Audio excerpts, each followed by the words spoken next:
excessive barking. So barking is obviously a normal behavior. It's a normal way dogs to communicate.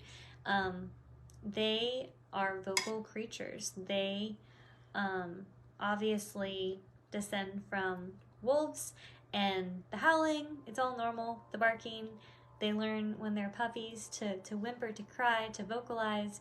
Different barks have different meanings. You know, there's a fearful bark, there's a suspicious bark, there's a aggressive bark, there's a dominant bark, there's a play bark, there's all these different kinds of barks.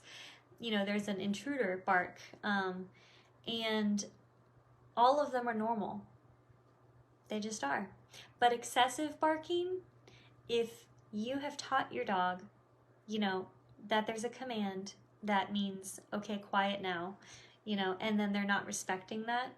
Or if you haven't even taught them, but you're just annoyed at them excessively barking, you're trying to get them to quiet up, there are solutions that don't involve, you know, maybe 4 training sessions with me.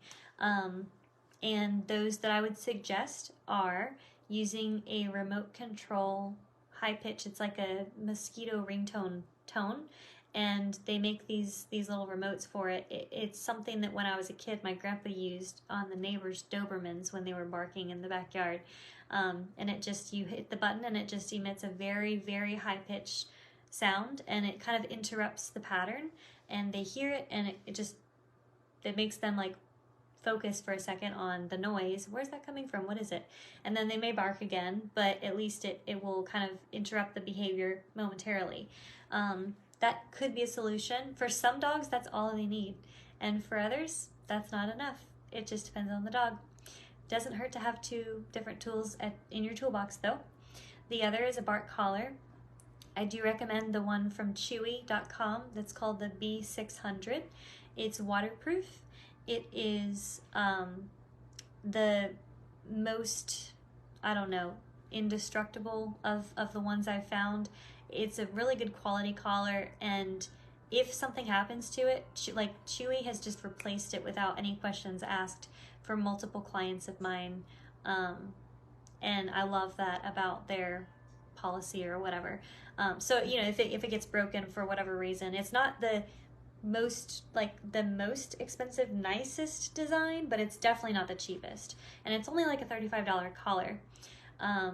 So the thing with the bark collar is, in this specific one, you have the option of having it go tone and then vibrate on one of 6 different intensities of vibration, which is kind of like if you took your phone and had it in your pocket and you were getting a phone call and vibrate.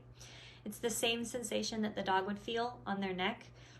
It's sort of like a, hey, what is that, right? So when their barking is what causes the, hey, what is that, it kind of teaches them and discourages them from doing it, especially if it's an unpleasant experience, or at least just a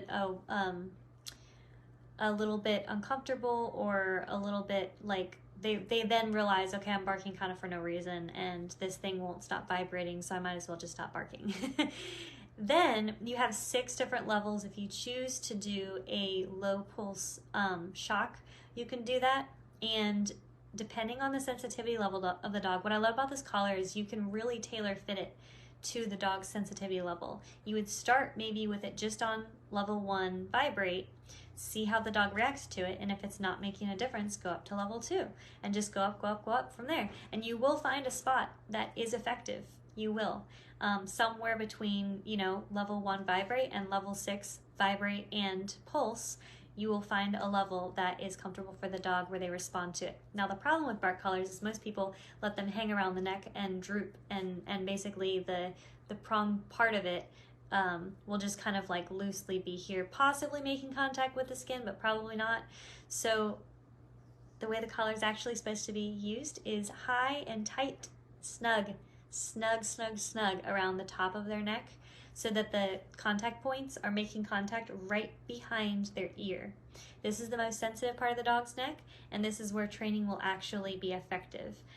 So if you're not using the bark collar in this way, then your dog probably isn't responding, or the bark collar isn't responding, because if you test it, which you can hold it up to yourself, your voice right here and go like this, and then hold it to your wrist.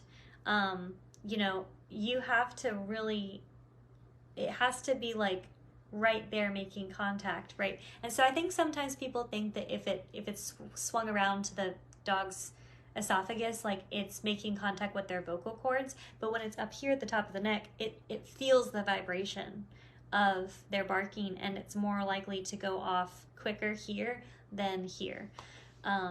So I hope that may have dispelled any myths about the equipment or given you some insight into the equipment. And excessive barking is an understandable behavior, but it is a solvable behavior, and it's something that we just need to deliberately teach. And the bark collar is just such a good solution for people who are not gonna get up off the couch and train the dog, you know, what to and what not to do.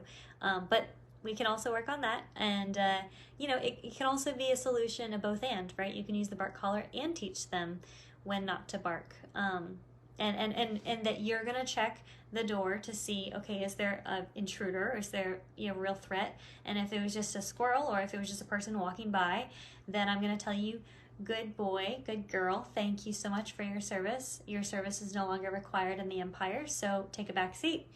Enough, that's it, very good.